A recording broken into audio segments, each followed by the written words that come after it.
అర్జున, ఎట్టివానికైనను మనస్సును నిశ్చలముగా నిల్పుట దుస్సాధ్యమే.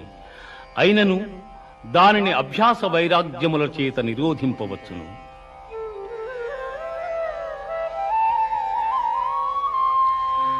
యోగినామపి సర్వేషాం మద్గతేనాంతరాత్మనా శ్రద్ధావాన్ భజతే యో మాం సమే యుక్తతమో మతః.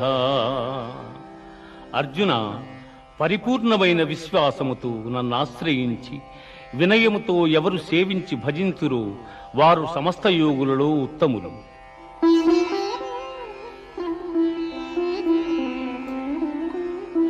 మనుష్యాణాం సహస్రేషు కశ్చిద్ యతతి సిద్ధయే యతతా